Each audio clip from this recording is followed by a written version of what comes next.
Hello and welcome to Dancers Support Mission by Sabine Chalon for Shine Your Light. Today we have a new episode of Dancer to Dancer Words of Wisdom. And the goal of those interviews is to meet the person behind the dancer and share with you all not only the highlights of someone's career, but also the challenges behind the scenes. Truly, my wish is to bring healing into the dance world, dancing to heal, healing to dance, one dancer at a time, and one personal story at a time. So hopefully this will allow you to embark on and reflect on your own personal healing journey inspired by others' experiences. And please, if you find those interviews valuable and interesting, please share them with your friends. And don't forget to send me some feedback. I'm very open to suggestions. Maybe you have specific questions you would like me to ask my guest, or any other comments you would have to improve the show is very welcome. My goal for this platform is to create connections and exchanges, so don't forget and don't hesitate to reach out and have a voice. Today, I'm delighted to welcome Stephane Dalle. Stephane, thank you so much for taking the time to be with me tonight, and welcome. Thank you very much, Sabine. It's very nice to see you again. It's been a long time. Yeah. So we met with Stephane, it was 20 years ago, maybe in Amsterdam when you joined the company there, and I was already there.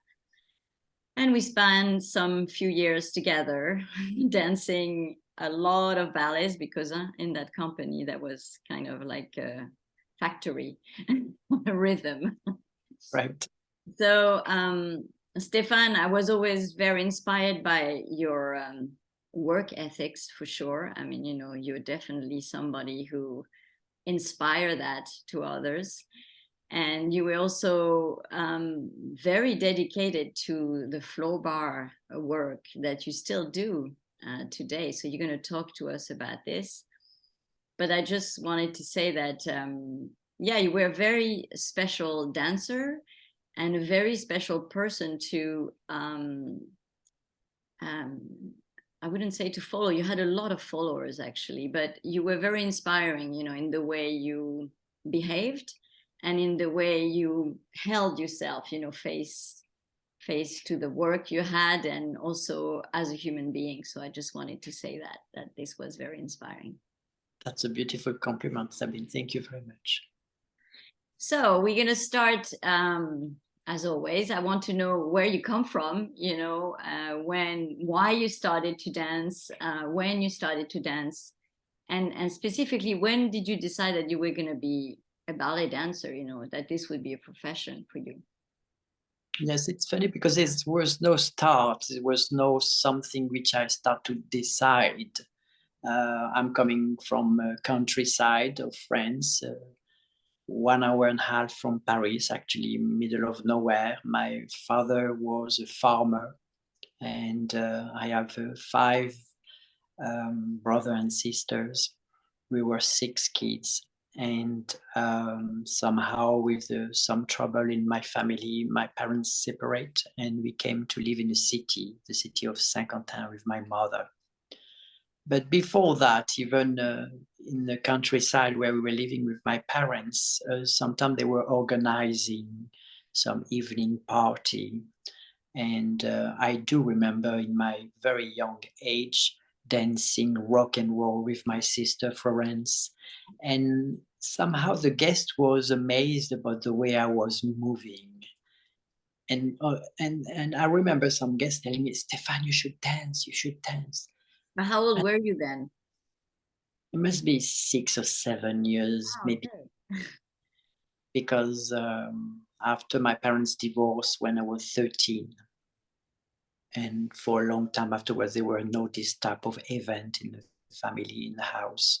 Mm-hmm. So I must have been very young, but I remember enjoying dancing rock and roll with my sister and doing all these tricks with the hands and all this, you know, position. And I remember some guests of the evening say, "Stephane, you will dance, or you should dance."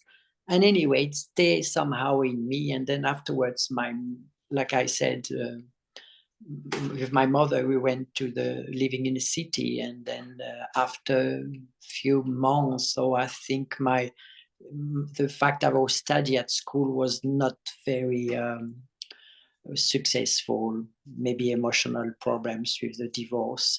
So she said, I will pay you a dance class, Stephane, if you start to work well in school. And she went to a ballet school, which was Madame Richet in Saint-Quentin. And after she said, okay, which type of dance you will like to try? And I had no idea to choose between modern, jazz, and classic. So she said, okay, take jazz. So I went to the jazz class with the kids my age, and the teacher could not believe that I never danced before. So after I had a conversation with Madame Richet, she said, okay, let's do first classical ballet, and later on you can move on to different style. And I start at 13 years old ballet class. And after 1 month, with the way apparently I was working, she wrote a letter to Claude Bessy, the director of the school. And she said, you need to see these kids, so and so on. And Claude Bessy answered a letter, a very nice letter. She said, unfortunately, he's too old for the school because we take kids under 12. Mm-hmm. And from that, she said, but what you can do, push him going to Paris, and he could also go to the conservatory. And this is what happened. Afterwards, after a few months, Madame Richet pushed me out of her school to Paris, and I did back and forth, taking the train during the week to take class with Daniel Franck. After 1 year working with Daniel Franck, my teacher, Madame Richet, said, this is not enough, Stephane. You need to work with Solange Golovine. So she moved me to Solange Golovine. And the structure of the school was really a school with different levels. She had a company also for the young, a program as a pre-professional program. And her brother, Serge Golovine, was a teacher in Genève. He moved to Paris and was nominated and became director at the conservatory. So Solange said, okay, now it's time to go to the conservatory. You're going to work with my brother. So I did the audition for the school of the conservatory, and I was getting in. I worked with Serge, and I did the Prix de Lausanne. And in 1984, I got the prize of Prix de Lausanne, and that moved me to Boston Ballet with Violette Verdi. And I got a summer course, plus the prize of the Prix de Lausanne. And during the summer course of the Boston Ballet, Violette Verdi told me, Stephane, why don't you try to get to the ACB, School American of Ballet in New York? It will develop your footwork. And so she flew me to New York during the summer in 1994. And I did an audition. It was Tutonskaya, the teacher in ACB, who did an audition, and I got a scholarship. So I left the conservatory and I moved to New York for 1 year of study. The director in that time was Mrs. Glebov, and I worked with Stanley Williams. I worked with Kramarewsky and Tutonskaya. Alexandra Danilova was also teaching. And Solange said, okay, you go to ACB, but it's not enough. So you need to work also to take class outside. So I took class with Madame Darwach, who was a Romanian and had also a Vaganova style. And I had also class solo, one-to-one with a teacher whose name, he was a ballet master with the Harlem Dance Theater in that time, was William Griffith, Bill Griffith. And I was taking the subway to Flatbush station. It was far away from the downtown New York, and I was the all day long taking class. It was crazy. That must have been such a shock for a little, guy from Saint-Quentin, going all the way, because you were quite young already. It went very fast for me. It was unbelievable, Sabine. Honestly, it was unbelievable. I don't even know how. And it's And not the days like now where you have a phone and you can call your mother or your parent, like it was you were completely like on your own, right? exactly. I was on my own. I had a friend of Solange, Golovine, who was checking on my bank account and all this stuff because she was from New York. But otherwise, I was on my own most of the time. I met great people. I had great opportunity most of the afternoon to go to the library looking for dance documentation and movie. I saw my teacher, Serge Golovine, on movie from that library in New York, for example, dance over and all these things. So it was really something very important. So afterwards, I moved back to after this year of But school. you were graduated from the Conservatoire de Paris already, or not even? No, No, you left after Lausanne, right? did 2 years at the conservatory, and I make a little bit of a revolution when I left. When you go to conservatory, you have to go through 2 years, and afterwards you are allowed to pass the Prix du Conservatoire. In that time, it was the teacher in that time. The artistic member was Claire Motte, Christian Vossard, Serge Golovine, and Attilio Labis, and Pierre Lacotte as a pas de classe. But you have to know that you need to go to a certain level to be able to do the Prix de Lausanne. And when I did the last, my second year, Françoise Andrei was part of the jury. So when Serge did a presentation of his class, he had all the class dancing a beautiful presentation with adage, port de bras, and then a full ballet of jump and pirouette. And then you had the dancers who were older to do the Prix de Lausanne. And I was not in part of this group, but I was doing and apparently at that I knew afterwards, Françoise Andrei was in the jury, make a revolution. She said, why this dancer doesn't do the Prix de Lausanne? He's so ready. And it was me. And saying that, I left anyway for ACB, but I know that afterwards, even Paris Opera changed some rules in the school because they were, in that time was changing already. There were less and less and less kids was presenting to go to this type of school. Mm-hmm. But by changing the rules, for example, Paris Opera School opened a class for outside students. Mm-hmm. And they take them older now, until 14 or something. The rules has been changing because it's much more difficult to get kids to the school now, even with Elisabeth Platel. Mm-hmm. So apparently Françoise Andrei did a little bit of revolution because I was not able to do the concours of the conservatory.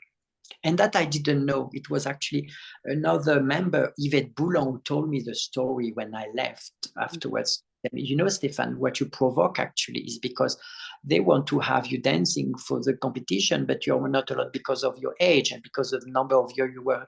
So it was interesting to know that things change because of. And you were a trigger. I mean, you were there, to say, okay, maybe the rules need to be bent a little bit so that it makes sense. Somehow it was important because time was changing already. Mm-hmm. So in 95, I moved back to Europe and Solange Golovine, I was taking class there. I received a call from Germinal Casado, Karlsruhe, the director of Karlsruhe, the Staatstheater of Karlsruhe, and he said, I need a solist to do Puck for I lost one solist, he just left the company. Do you have someone who could take over? And Solange said, yes, I have someone, but it's from school. He has not much experience. So I moved straight away. I took the train and I got to. He liked baby ballerinos and ballerinas, huh? Germinal Casado. He took a lot of young people, talented people. But I cannot say he lacked that specially, but he was giving opportunity for the youngest. But the company was very mature because you had a lot of dancers from outside the company and also from the East Bloc. He had a lot of Romanian, Polish dancer, Russian dancer, and it made a company with a lot of diversity. So I start my career in Karlsruhe actually. And then from there, I moved to Bonn with Peter van Dijk. And then afterwards, I moved to Zuerich with Uwe Scholz. After Uwe Scholz, I moved to Lausanne with Bejart. After Bejart, I moved to Forsyth in Frankfuert. After Frankfuert, I moved to English National Ballet. After English National Ballet, I went to Düsseldorf with Einspürli.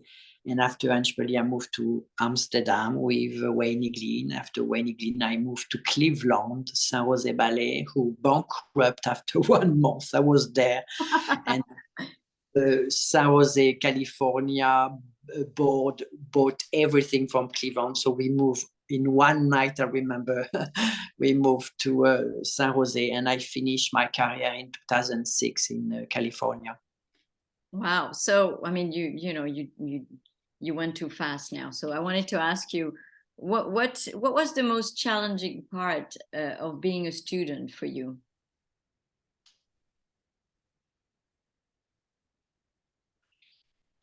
To work, sometimes to be the challenge in a negative way was it was difficult to work with Serge Golovine in conservatory because how should I say that? I think he was in competition with his sister Solange Golovine, so that's something very private. But I don't know why he was taking me after class always in his dressing room, and he was give me like a brainwash and telling me that 1 class a day was enough, that I should not take other class, that he want to possess it. Yeah, and that was difficult. So how did you deal with that? Because you were young then. So how can you stand up for yourself, In France, we have a tradition. We have petite mère and petit père. It means something taking you in a ballet school and take care of you. So my petite mère, who was Céline Engel in that time, she said, Stephane, just deal with it. Just don't say anything. Just if he's taking you, he's talking to you, but you continue to take class much as you want, and you need to develop yourself. He said, just don't say anything, but you just continue what you always did. And that's what I did. And how did that go with him? Because after 2 years of being conservatory, I left to New York. But he actually provoked that also. He was an excellent teacher, but he wanted to possess me so much that actually when I got the proposition to go to ACB, I said, I have enough of this guy who wants to possess me with no... He was killing me. He was killing my enthusiasm for working in his class, because he was a good teacher. And by doing that, it provoked to make me going away of him.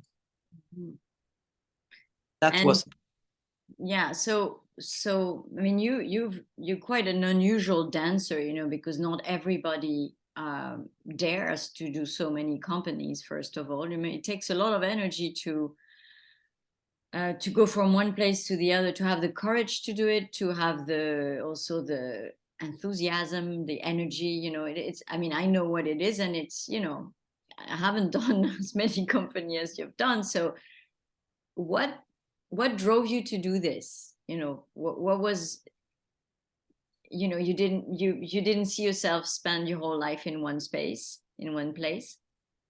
Absolutely not this reason. No, I have no idea, Sabine. Okay. Some people has a destiny.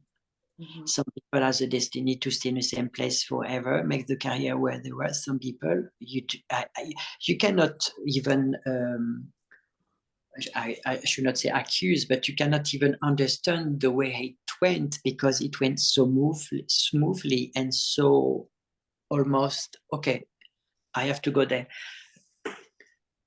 My teacher, Was it I have to go there because I want to go in that place, or I need to get out of where I am? Because I mean, you know, that it's just interesting to see what the I didn't do audition, Sabine. I didn't do audition. I did audition for America. Yes, after Amsterdam. I try to be very short because it's a long story. Solange received after ACB. When I went back to Paris, I took class again with Solange, and Solange received a phone call from Germinal. Germinal, I go there. He gave me the contract. During the summer of 95, 96, I take a summer course with Solange. Solange doing a summer course in Montpellier. There is Christina Hamel, who was ballet master with Peter van Dyck in Bonn, in Germany. She said to Solange, we need a principal dancer. Is Stephane available?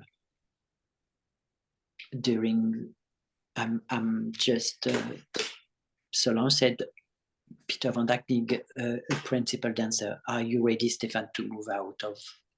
And I got the position of going to Bonn in Opera Germany. During that time in Bonn, so I danced in Bonn with Peter van Dyck, and Christina Hamel was a ballet master. During that time, a friend who was from Switzerland, her name was Isabelle, was a student with me in New York. I had some day off. She invited me in Bern, where her mother was living. I was so happy to see her again after 2 years. And I go to Bern for vacation of 1 week, and she says, Stephane, you know, everybody's talking about Zurich. You should take class in Zurich with Uwe Schultz. And it's true. Then when Uwe took Zurich, everybody went there like that. He was a new choreographer in that time. And he was had such a great reputation. Then most of the solists, Shona Meek, Vladimir Vienko, Christopher Lechner, Mark McLean, everybody from different companies want to work with him. So during that time of 96, I go to visit my friend in Bern, and she said, go and take class, Stephane. So, you know, you had to take the train between Bern and Zurich. It was like 2 hours. I go there before 10 o'clock, and I go to the stage door, and I said, I would like to take class with the company. But the audition was yesterday, sir. And I had no idea. You know, it was not with the social. Yeah. And it was the good old days where it was still possible, right? So I said, oh, I'm sorry. I just respond, oh, I'm sorry.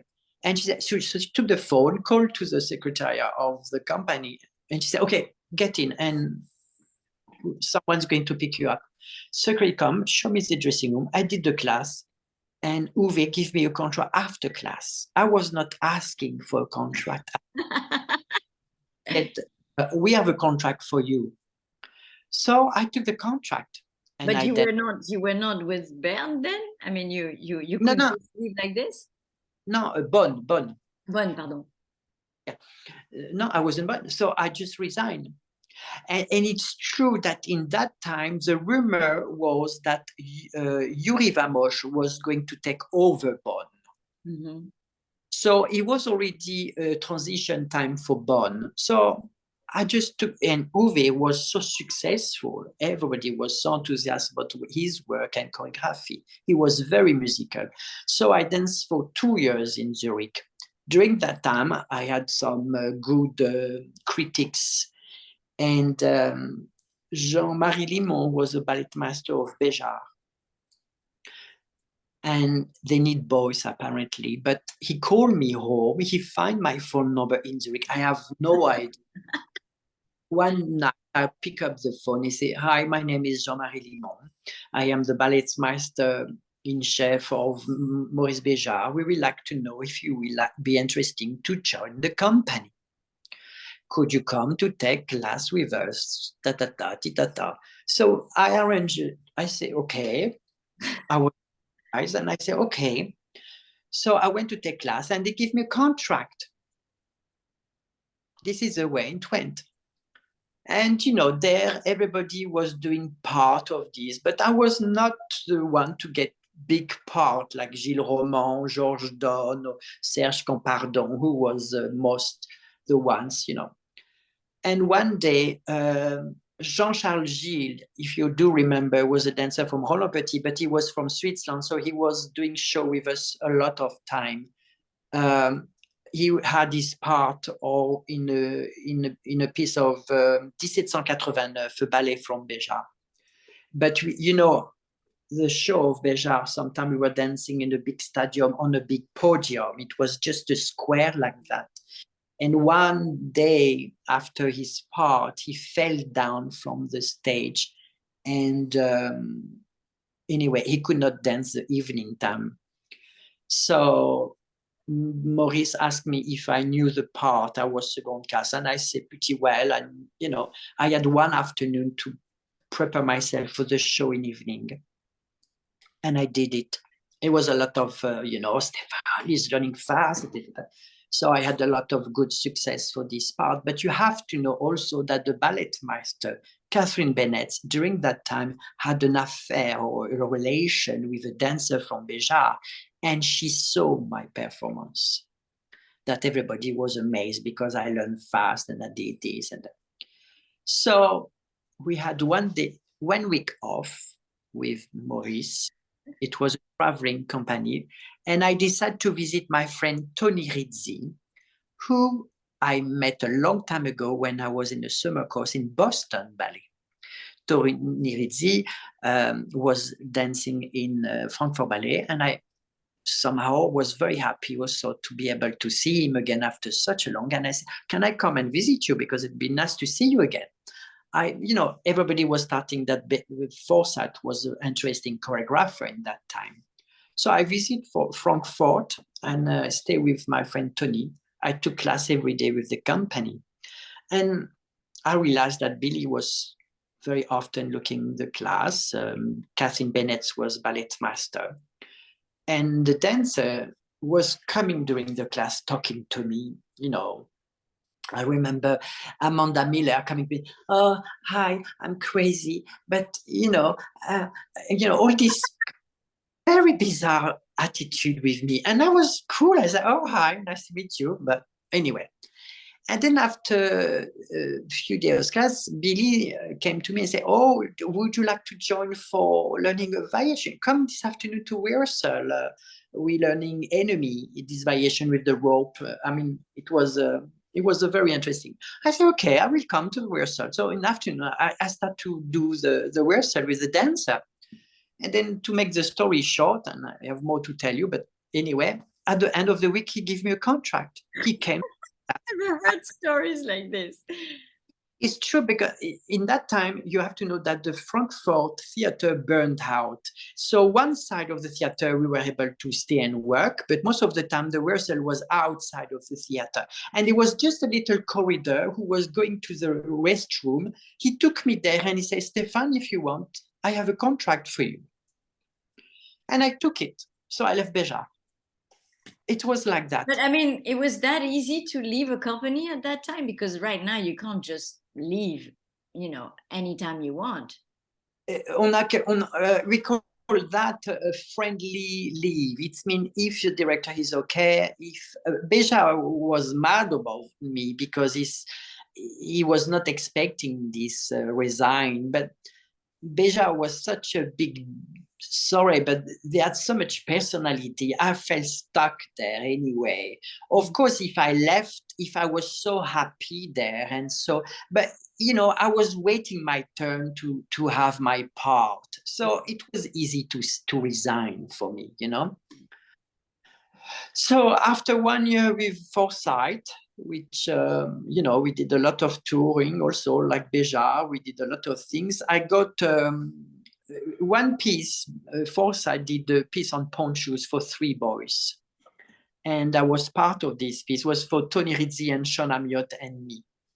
But I think something happened in my heel, excuse me. And I must have, you know, this, we call that the papagaï neck. It's a little cartilage between astragale, calcaneum, and is moving around your Achilles. And afterwards you have like a, wow. Anyway, this is what I got after doing this piece on punch shoes, which we never dance on stage anyway. Afterwards he canceled everything. That was foresight, you know, he was changing his mind all the time. And I had to get an operation.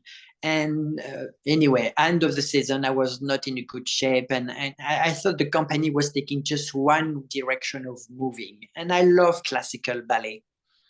And I say, okay, I'm going, I really resign. And I had to put my body in shape. And I knew the floor bar. So I went to the floor bar in Paris to put myself in shape and so on. And when I was feeling good, I had two sisters living in London, Florence and Ghislaine, and I visit them. And I start to take class with the Royal Ballet and also with the English National Ballet. After taking class, it was in September, so they had the company was full. They didn't need, but I was just saying, I need to take class. Can I take class with them? Somehow, to make the story short, the Royal Ballet gave me a contract of a solist, half solist, and the English National Ballet gave me contract of a junior principal, he was calling. They had a special title. He was junior principal. And I don't know why, I was ready to take Royal Ballet contract, but somehow in evening time at my sister, I don't even know how they could get the phone number of my sister. I don't remember how it was possible. Anyway, somehow they find my phone number at my sister and they call my sister to ask me to join the company. And that was English National Ballet calling me in the evening. And I said to them, well, I just got to contract with the Royal Ballet as a demi-solist. And they say, okay. And a few minutes later, they call me back and they say, we have a principal junior contract for you. Would you accept this one? Mm-hmm. Okay. So I'm going. So who was that? Ivan Nagy, who was the director? Was Ivan Nagy. Mm-hmm. And not Tony Dowell for the Royal Ballet. I mean, it's like a dream, you know, parcours, you know, history really, because you know, so many people struggle finding job, and you're like, oh well, you know, they called me here and they called me there. It was but like I said, I was not looking for moving here and there. Mm-hmm. I cannot say I was deciding. It was always something was coming to me. After being 1 year English National Ballet, I didn't like very much London. You had to share apartment with others. The touring program was very, very difficult. You know, they give you a book, you have to book your own hotel or a bed and breakfast. You know, I don't have to. The people in the dance hall will recognize what I'm saying. And the life was very difficult. Plus, the school asked me to teach floor bar. I had to wake up at 4 o'clock in the morning to be able to teach at 8:30 the school. I was dead after 1 year, and I resigned. And during that, I went back to Paris, and I started to do floor bar again, and to study really deep. So was that something you learned earlier on already when you were at the Conservatoire? When did you start with the floor bar? Because I know, I mean, this is really like an expertise you develop into that, right? It's a passion almost. But that's another chapter of the book. It's a story to how I start floor bar. It was during my time with Bejart. During my year with Bejart, we went to Egypt on tour, and we were dancing in open air theater at the feet of the pyramid Cheops. Nice. The hotel was Oberoi, and during that time, and I make the story short because it's really a book for them. Ask me how I started the floor bar, I'm just concentrating on that side of the story. But you know, the food and the water is very difficult for us who are not used to eat this type of, the bacteria are very different. And there's sickness for the tourists, we call this sickness the tourista. It means food is so infected of a different bacteria that we cannot deal with it. Somehow, my mother, who was also on tour with us. That's another story. That's also. She was a nurse, so she gave me some medicine, but the medicine she gave me for that sickness was not completely the right medicine. It was like kind of not very sick, but not very healthy anyway. And most of the dancer was very ill and very feeling bad. They could not even take class. But one of the solists of Bejart, Florence Faure, she said one day before class, she said, Stephane, come, let's do a flow bar together. I had no idea about the flow bar. It was in Egypt, in Cairo. And so I started flow bar with her, and I felt so funny, good, so interesting exercise on the floor. And I felt so good. So after coming back of this tour from Cairo, we had also day off. I went to Paris and started to work with Jaqueline Fynnaert and start to learn flow bar. This is the way I start. And then each time I had some time off, during my vacation, I never took vacations. I mean, most of the time in the summer, I was working and I worked flow bar with her. I was following her. She was giving summer course and all these things in Biarritz, actually. And I follow her and enjoying this work. So after English National Ballet, I resigned and I decided to learn properly on daily time the flow bar. And Jaqueline was teaching 3 classes of flow bar, and She was fierce. I was doing 3 flow bar a day, and my technique became delicious. I was not extraordinary. I was just in my body like it was delightful. It's me. I know 10 pirouettes, but I could do just 4 pirouettes and stay on equilibre. My extension was, I had a very interesting body, physically talent. My extension was very loose, but it was not. The nature was more than actually where it goes, this surplusness actually. But the flow bar, what it did give me, it put everything on place to become something concrete. I felt like certainly the technique was setting down to my body. I don't know if I'm explaining that very well, but this feeling of it, now I feel that I can go further. But it was supporting your work, basically. It was like a huge... The talent was making sense somehow. And I really, really doing. So I stayed there 4 months in Paris, working really, really enjoying working this flow bar, plus the class of Franchetti, and which he was very good for, he had a great exercise. Then during that time, I think it was in it was in 1993 or 92. The Prix de Lausanne organized a big gala anniversary, and I was invited. And I decided for this gala to dance Billy Forsyth Slingerland variation, who was done for me when I was in that time in Frankfurt. So I did this gala. That was the time when I was working the flow bar in Paris. And Heinz Sperli was also there in this gala and approached me after my show. And he said, Stephane, I have a new baby ballerina from Russia. You will look great with her. If you somehow want to join the company, it will be very nice to have you with us. I would say, oh, thank you very much. I didn't know Heinz Sperli very much, and in February, I think it was in February 93, I called him and I said, I am available. He invited me straight away, paid for everything, the hotel and everything, and he gave me a contract. I stayed there for 2 years and a half. And in 1995, I received an invitation for the gala. Do you know the Streiting Foundation? You know this gala, which is every year done. And I got an invitation to dance Billy Forsyth Slingerland. I remember you dancing there. Plus the classical pas de deux. And I danced La Fille Mal Gardée from Einspurli plus Les Galants from Forsyth. And I received my little success, and I was in.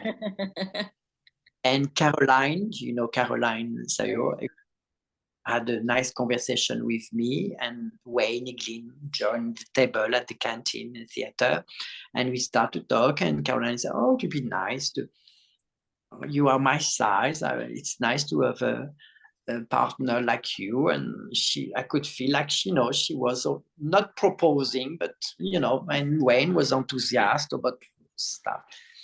And so it was interesting for me. And I said, "Oh, can I come to take class sometime?" "Oh, yes, please come anytime." And I did. I don't know how many weeks or many months after that, I came to Amsterdam taking class, and I got a contract for the Het National Ballet. It was in 1995, and I danced in Amsterdam until 2000. Mhm. Now you remember this period because you were there. Yeah. You remember I was choreographing for the workshop that I was starting to teach the company also. If you do remember, some ballet master was not showing up for any reason. I don't remember, but I remember very well that I had the opportunity to teach the company. I was starting to teach also for any Urians, Gary Feingold outside the dance center. Itzy Galili was asking me to teach the company in Groningen. I was starting to do a lot of things. I had also my little success for the piece I did for the workshop, I remember. And all these things put a lot of energy around of me. And I felt a little bit of tension with the ballet master and stuff like that. I remember very well. Plus, I was teaching Flaubert also for the dancer. Everything. Yeah, I remember that. I mean, it was like. And you do remember then Anna Seidel, Natalie asking me to work with them in evening time. I was killing my butt until 10 o'clock in the studio. They were asking me to work on this variation of Nutcracker theme and variation, and I started to work very hard for all these dancers, for Jan and for Boris. I remember Nicolas dancing Romeo and asking me to work on his variation because he was dancing with Hannah, actually, with Anna Seidel. So I was doing a lot already ballet master position, and I felt also, and very honestly, with no pretension, but that it was putting a lot of tension for me, for my career. So then we had some day off also, and I decided to make a big tour in America. So I went to Cleveland, I went to Philadelphia, I went to Calgary, and I went to the national ballet from Montréal. I think Les Grands Ballets Canadiens. Les Grands Ballets Canadiens was on une tour in Philadelphia. And so I did a kind of an audition. That was actually really a tour of audition. And I got a contract with Calgary, with Grand Ballet Canadien, and with Cleveland, Dennis Naha. I felt like there was too much tension with Calgary. Jean Grand Maître, hein, ça? C'était Mikko Onnissinen. C'était encore lui, et c'était the ballet master was Leslie, I remember, because I knew her from Zurich. She was dancing with me in Zurich, but she became ballet master in Calgary, and somehow it was a very bad atmosphere in the company. Mm-hmm. And I got a contract from the Grand Ballet Canadien, and I got a contract from Cleveland. And what I saw in Cleveland, it was a rehearsal of Swan Lake from Denis Naha, and I did like the choreography. I did like the way how he was artistically coaching the dancer. And I say, okay, I'm accepting the contract there. Mm-hmm. Cleveland was interesting also is because they were on co-production with Saint Rosé board. Oh, yeah, it's been Annie was doing a production, but then they were traveling to California to do 10 to 5 shows.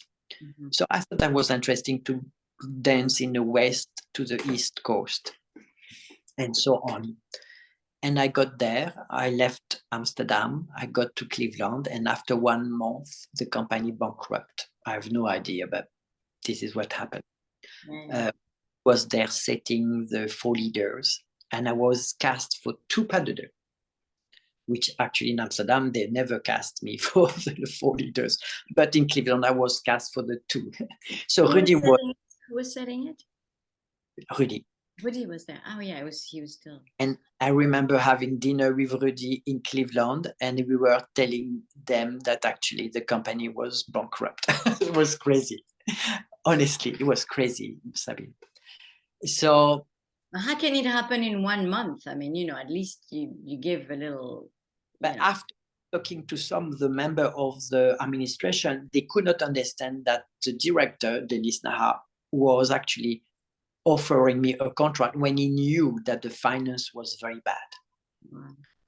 But is it destiny, Sabine? I don't know. Yeah. Well, you know, the way it all went until now, I mean, for you, it would be just normal to think, well, something else will show up. This is what I thought. This is what because if you could see the department of the secretary, the paper was on the floor, the phone was ringing, everybody left like it was like a end of the world, you know, a big earthquake, happened in a building, and everything was a mess. The photocopy machine was beeping, the phone was ringing, and paper everywhere. I got to the ballet the next day. I could not understand that. Everybody left the building fast as they knew that the company was not able to pay them, even the dancers. And I said, I'm going to come to do my floor bar in my class every day. I don't care. And I got the permission. To find a solution. And then some dancers show up. Then they saw that I was doing floor bar. And then I start to organize floor bar for a few dancers. Then more people join. And then I was teaching class. And somehow some dancer got an invitation for gala. So I coached them swan leg pas de deux. I remember for this Japanese girl, Emi Huao. And I coached them. And I start to make a little plan for the day. And if someone wants to work a version, let's do it. And I was, you know, making a new company somehow. Anyway, somehow with the transition of the board who was bankrupt in Cleveland and the board of Saint Jose Ballet, a few weeks after, the board member of Saint Jose decided to buy the structure of the company, move to Saint Jose. And it what happened. So the rehearsal start to get back on track.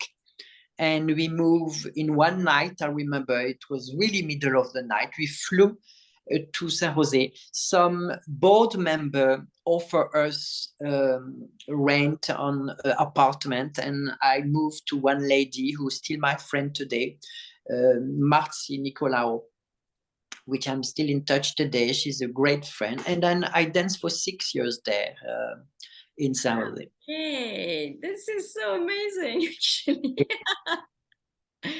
It's like dance is, you know, I don't know, it's going through you, right? It's just like it's taking you places. It's like you were born dancing, and then, you know, it had to happen. It's quite amazing. I mean, I didn't know all this, Stephane. I never heard the story. And to be a ballet master, it was a kind of the same move. I never. Yeah, so then that was pretty organic, right? Anyway, that's what you were made to do, be a ballet master in the end, teacher and ballet master. I stopped dancing in 2006. I became freelance for teaching a bit everywhere. And then in 2012, Christophe was looking for ballet master. And I see that on the magazine. I said, oh, fine. And I see him in 2012, if you remember, it was a big anniversary for the company. Yeah, and I was there too. Yeah. Christophe was there. And he said, oh. And I said, oh, actually, I saw that you need for ballet master. Did you find? He said, no, but would you like to come to? And okay, actually, I am available. And the next week, I was moving to Poland. He invited me for 1 week. They were setting the new Nutcracker from Rhein and Tours in Poland. And I started to do an audition with teaching the Chinese dance. Well, all the thing I danced in Amsterdam, I was giving that to the company. And then I had the contract to become I started in I think 2012, December 2012, my contract was starting in Warsaw, Poland. Wow. And then, so from Poland, what did you do? Because, to follow up. Oh, yeah. I killed my butt for the company who, the repertoire was very good for me because most of the ballet he was taking, like Cinderella, like Sacre du Printemps from Bejart, Artifact, Nutcracker, Bayadère, all these ballet, I danced myself. So it was very nice for me to be part again of this production. They did Fils Prodige. I was ballet mastering for Fils Prodige from Balanchine. I never danced that, but I enjoyed that. The one Cinderella, of course, I was taking care of the group for the girls. I started to coach the groups. Normally, I was more for the solist, but then 1 year, the ballet mastering was injured. She broke her foot, so I had to take over all this big rehearsal with 60 girls in the group. It's a big company, and I said, "Oh, I can do that actually." And my girls was looking good together. So then I start to get the girls from Nutcracker, and then I start to get Bayadère, and that's the way I start to become what I. And then we went to a festival in Houston to tell you how I moved to Copenhagen. It was a festival with different dancers from all over the place. And one couple was coming from Denmark, Andrea and Ida. I remember they were dancing Napoli and stuff like that. And they enjoyed my class because I was teaching for the festival. I was invited to teach the festival in Houston Ballet. I was teaching for the gala and they enjoyed my class and we went for dinner and that's it. I go back to Poland and a few months later I receive a message from Andrea saying, "Stephane, we need a ballet master in Copenhagen. Would you like to come?" And I was like, okay. So I sent my application for Copenhagen. I got to the first round, second round, and then there were 96 application to be ballet master, and he capped 3. Nicolas Hube, the director, capped 3 candidature, and I was part of it, and he gave me the contract to be ballet master there. So, but every time you were ready to leave the place, that you had to leave, because that's, it's like, it's a petite mort, a little death, every time to France, to leave everything. I mean, it's not easy. No, it's not easy, but I took everything as an opportunity for me. If somehow something's coming to me, I always took, I can say that now we've put my with looking my life back. I say, actually, it's because I did accept what life was offering me. Mm-hmm. Yeah, I mean, sometimes we don't even see the opportunities, It is about taking them, but even seeing them. And there's a risk of staying in the same place. I do feel the people who have, the dancer who has been staying in the same place, somehow they doesn't have the same way of their capacity of understanding, of capacity of adapting yourself, the capacity of speaking different language, the capacity of looking opportunity. Some dancer, when they are in the same place, I notice that they have the tendency, when they have the opportunity to travel, they look like, oh, it's different. Oh, they complain more than actually enjoying the opportunity. Mm-hmm. And I felt that actually for every place where I was preparing for actually learning more or learning different or dancing a different way, of understanding the richness of each opportunity. It was a gift for my ability to my professional, what I love to do actually. Yeah, and what you shared just before the interview when we chatted together, and I think it's quite inspiring too, is that you said, you had to start over many times and it didn't matter to you. You had that confidence also that, it will work out. And it doesn't matter because some people will not move because they were soloists somewhere and they don't want to lose their status for nothing. But you know you've done that a few times, you said, and I think it's quite admirable because it's not easy also to you know to start over, not only another city, another place, but also sometimes change grade, because it's a big thing in dance, right? Yeah. But when you go to this company like Bejart and Forsyth, there were no really statue of solist, demi-solist, quadrille and coryphée. They have no statue. Sometimes you had the big part, and sometimes you are the last line of the corps de ballet.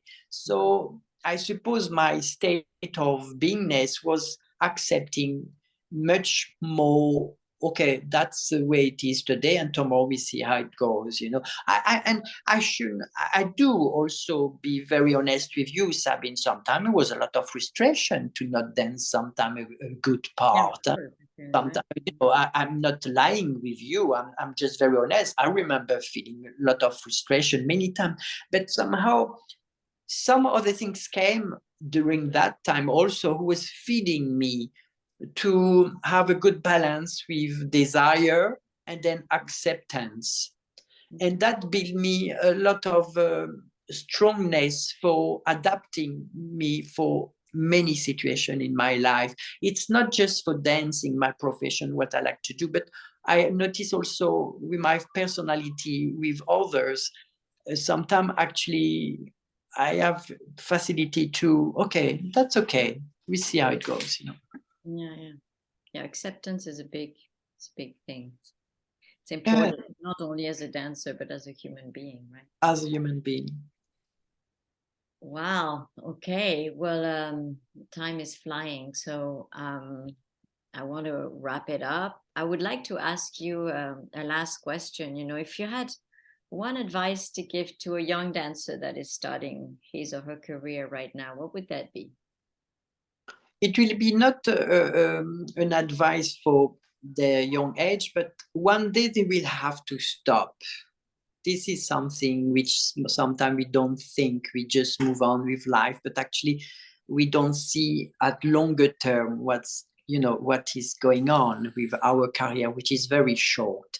And my advice for this young dancer is, please be sure that when you are deciding to stop dancing, it is not because you have an accident, not because you are sick, and not because you feel pushed from the youngest generation.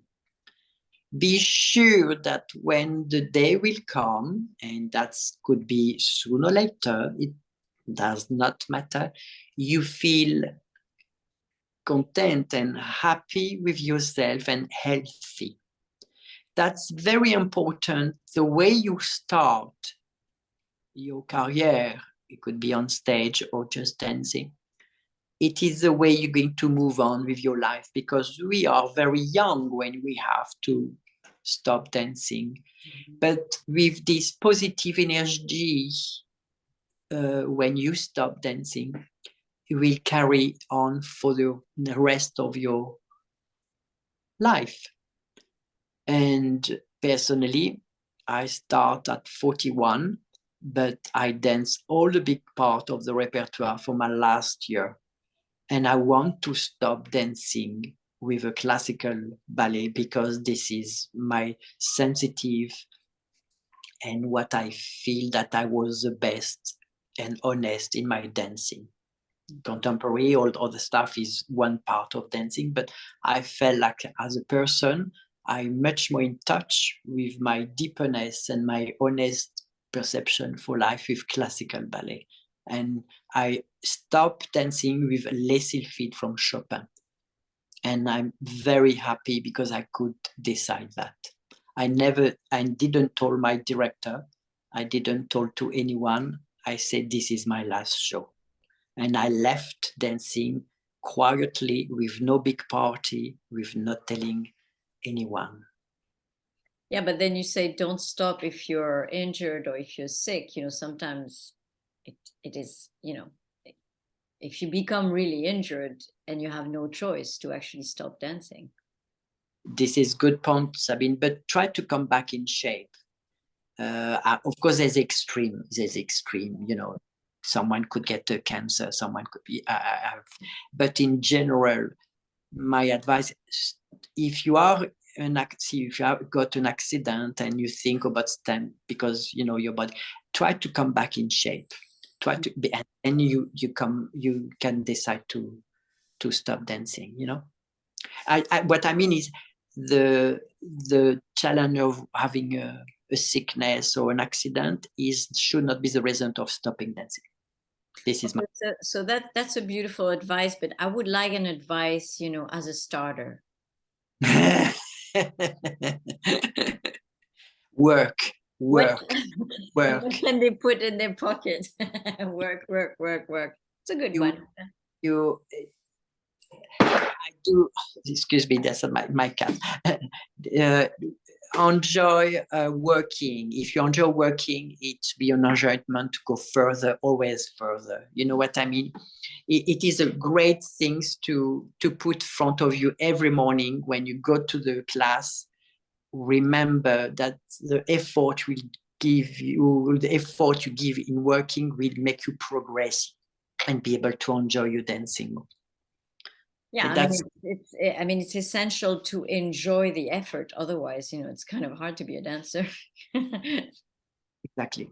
And do more than less. There's a say. I hear some choreographers say less is more, but I do not agree with that.